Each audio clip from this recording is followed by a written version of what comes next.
আলোচনা হয়েছে। সেলিম সাহেব আমাকে দায়িত্ব সহকারে বলেছেন যে এখন পর্যন্ত তিনার যা ইচ্ছা তাতে বামের সঙ্গে তিনি আলোচনা করে নেবেন এবং আমাদের সঙ্গে জোটে থাকা চেষ্টা তিনি করবেন, এটা বলেছেন।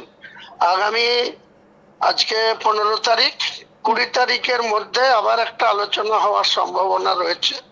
সেই আলোচনাতে ফলপ্রসূ কিছু হলে হবে, না হলে আমি আপনাদের আগেই জানিয়ে দিয়েছি, বাংলার মানুষকে জানিয়ে দিয়েছি আমার সঙ্গে মিমে সঙ্গে জোট হচ্ছে। আরো ছোট ছোট কয়েকটি রাজনৈতিক দল যেগুলো আজকে কলকাতায় বসছে, আমাদের প্রতিনিধি সেখানে পাঠানো হচ্ছে, আলোচনা চলছে। এসডিপিআই থেকে শুরু করে আজাদ সমাজ পার্টি থেকে শুরু করে আরো কয়েকটি ছোট ছোট দল, এবং ইতিমধ্যে যে আইমা, যেটা আর কি জাতীয় উন্নয়ন পার্টি, যেটা রুহুল আমিন সাহেব পীরজাদা, উনির সঙ্গেও কথা হয়েছে। উনিও আমাকে মেসেজ করেছেন, আমি ওনার সঙ্গেও আমাদের রাজ্য সভাপতি পীরজাদা আমিনকে পাঠাচ্ছি ওনার সঙ্গে কথা বলতে।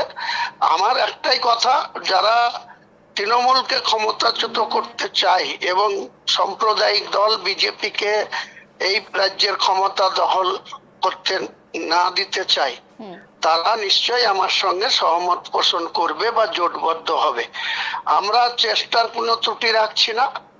ইনশাল্লাহ যদি কোনো কারণে এরা আমাদের সঙ্গী না হয়, আমরা ইনশাল্লাহ তৈরি আছি এবং জনতা উন্নয়ন পার্টির নেতৃত্বে আমরা এই সরকারের ক্ষমতা থেকে আমরা ক্ষমতাচ্যুত করবই। এটা উপরওয়ালা আমাদের সহায়তা দেবে বা মানুষের মনে সেটা আজকে জাগ্রত হচ্ছে যে আমরা অন্যায়কে, দুর্নীতিকে কোনো মতেই প্রশ্রয় দেব না। বাংলার মাটিতে আজকে দুর্নীতিগ্রস্ত সরকার প্রতিষ্ঠা হয়ে আছে, সেটাকে শিকড় সহ উপড়িয়ে ফেলতে হবে, নাহলে বাংলার মানুষ আগামী দিনে আরো বেশি ক্ষতিগ্রস্ত হবে। সেই তাদের ক্ষতি যাতে না হয়, বাংলার মানুষ যাতে সম্পৃক্তি রেখে, বাংলার মানুষ যাতে শিক্ষা, স্বাস্থ্য, পানীয় জল, বিদ্যুৎ, নিত্য প্রয়োজনীয় যে সমস্ত জিনিস যেখান থেকে আজকে মানুষ পরিষেবা পাচ্ছে, কিন্তু সেই পরিষেবা পাওয়ার পরেও মানুষের উপরে অঘোষিত একটি মানে জুলুম চলছে, তোলাবাজি চলছে। রাস্তায় যে কোনো গাড়ির যারা চালক তাদেরকে জিজ্ঞেস করুন যে মমতা ব্যানার্জির পুলিশ এবং এক শ্রেণীর মমতা ব্যানার্জির ক্যাডাররা বীরভূম থেকে শুরু করে যে কোনো জেলায়, বর্ধমান থেকে শুরু করে যেখানে কোলফিল্ড এলাকা, যেখানে স্টোন চিপ বা স্যান্ড, বালি, যা কিছু পরিবহন, সমস্ত জায়গায় লুট চলছে মমতা ব্যানার্জির নেতৃত্বে।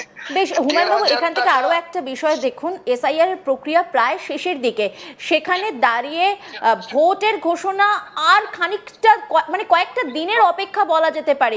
বুথ স্তরে কতটা সংগঠন শক্ত করতে পারলেন? কারণ আপনি একেবারে শেষ মুহূর্তে বলা যায় যে আপনি দলের ঘোষণা করেছেন, সেখানে প্রস্তুতি কতটা তুঙ্গে রয়েছে?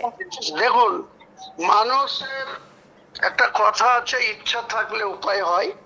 আর যদি টার্গেট এর মধ্যে সততা থাকে, যদি ন্যায় নিষ্ঠা থাকে, তাহলে সেটা মহান উপরওয়ালা সৃষ্টিকর্তাই তার পাশে থাকে। আমার যা মন হচ্ছে, যেখানে যাচ্ছি, বাংলার যে কোনো জেলায় যাচ্ছি, সেখানে মানুষ যেভাবে আমাদের সাড়া দিচ্ছে, যেভাবে আমাদের পাশে থাকার অঙ্গীকার করছে। আপনি যে প্রশ্ন তুলেছেন, নিশ্চয়ই একটা ইলেকশন মেশিনারিতে বুথের যদি লোক না থাকে, তাহলে ইচ্ছা থাকলেও মানুষ তাদের ভোট দিতে সংশয় হয় বা সমস্যা তৈরি হয়। আমার মনে হচ্ছে ভোট ডিক্লেয়ার হতে দিন, প্রায় 38 দিন 40 দিন আমরা সময় পাবো। সেই সময়ের মধ্যে পুরো পশ্চিম বাংলার 84,000 বুথের মধ্যেই আমাদের লোকজন থাকবে। আমরা অল আউট আমাদের জোট সঙ্গীদের নিয়ে বাংলার এই দুর্নীতিগ্রস্ত সরকারটাকে পরাস্ত করতে পারবো। হুমায়ুন দা, স্টুডিও থেকে সুজয় কথা বলছি এই মুহূর্তে কি আইএসএফ বিশেষ করে নওশাদ সিদ্দিকীর সঙ্গে, আপনি প্রথম থেকে বলে আসছিলেন যে নওশাদ সিদ্দিকীকে সঙ্গে নিয়ে আপনি একটা জোট করে এ রাজ্যে নির্বাচনে লড়াই করবেন, কিন্তু এই মুহূর্তে নওশাদ সিদ্দিকীর সঙ্গে কি আপনার কোনো জোটে কোনো জটিলতা তৈরি হয়েছে, মানে আইএসএফ এবং জনতা উন্নয়ন পার্টির মধ্যে এই মুহূর্তে কি কোনো জটিলতা তৈরি হলো? আমি জটিলতা হয়েছে কি হয়নি এটা আমি এই মুহূর্তে আপনাকে বলতে চাইছি না, কিন্তু নওশাদ ভাই যান, তিনি একটা সুন্দর পরিবারের থেকে এই পৃথিবীতে এসেছেন, একদম নামজাদা একটা পরিবার থেকে, ফুরফুরা শরীফের পীরজাদাদের আওলাদ। তিনার পলিটিক্সে বয়স মাত্র 5 বছর, আমরা আমাদের পলিটিক্সে বয়স 43 বছর। কাজেই তিনি যে ধরনের রাজনীতি করতে চাইছেন, তিনার মানুষের কাছে যে গ্রহণযোগ্যতা রয়েছে সেটা বেসিক্যালি 3-4টে জেলার মধ্যে সীমাবদ্ধ। এই 3-4টে জেলার মধ্যে তাও আবার আংশিক সমর্থক তিনার আছেন। আজকে রাজনীতি করতে গেলে যে ধরনের পরিবেশ পরিস্থিতির মোকাবেলা করতে হয়, সেই মোকাবেলা করার জন্য আজকের দিনে আমাদের নওশাদ ভাইজান পুরোপুরি তৈরি আছে বলে আমার মনে হয়নি। তাই তিনি যে দলটা অথই তলে ভাসছে, বামফ্রন্ট বা বিমান বাবুরা, বয়স হয়েছে, তিনার প্রতি আমার শ্রদ্ধা রয়েছে, কিন্তু সেই বিমান বাবুদের উপরে নির্ভর করে তিনি 50টা না 45টা সিটের ডিমান্ড করেছে। তিনারা আমার কাছে খবর আছে যে 23টা সিট দিতে চেয়েছে বা 24টা সিট দিতে চেয়েছে।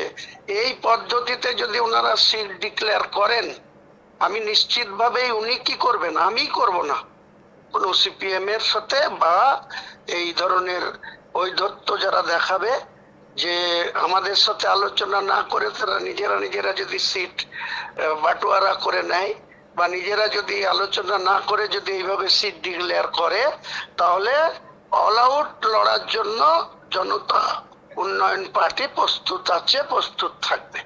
হুমায়ুনদা, যদি আইএসএফ আপনার সঙ্গে বা জনতা উন্নয়ন পার্টির সঙ্গে না আসে, তাহলে কি মমতা বন্দ্যোপাধ্যায় কি পলিটিক্যাল একটু সুবিধা পেয়ে যাচ্ছে না? দেখুন, এটা ভোটাররা ঠিক করবে, কার বিশ্বাসযোগ্যতা আছে মমতা বন্দ্যোপাধ্যায়কে হারাতে পারে, এটা বাংলার মানুষ ঠিক করবে, বাংলার ভোটাররা ঠিক করবে। ওটা আপনিও বলতে পারেন না, আমিও বলতে পারি না। আমি যা আওয়াজ পাচ্ছি, আমি যা মানুষের সঙ্গে মিশছি, সমর্থন পাচ্ছি, নদিয়া জেলার মতো জেলায় যেখানে একসময় সিপিএম এর প্রচন্ড শক্তিশালী সংগঠন ছিল 34 বছরের লেফট ফ্রন্টের সময়, সেই অনিল বিশ্বাসদের যেখানে এলাকা বাড়ি ছিল করিমপুর থেকে পাশে চাপড়া, আমি কালকেই চাপড়াতে মিটিং করেছি 2টো, পলাশিপাড়ায় করেছি একটা, কালীগঞ্জে করেছি একটা, রাত্রি 10টা পর্যন্ত, যেখানে আমি আমার রাজনৈতিক জীবনে দেখিনি যে রাত্রি 10টা পর্যন্ত লোক আমাকে আমার সঙ্গে দেখা করার জন্য, হ্যান্ডশেক করার জন্য রাস্তা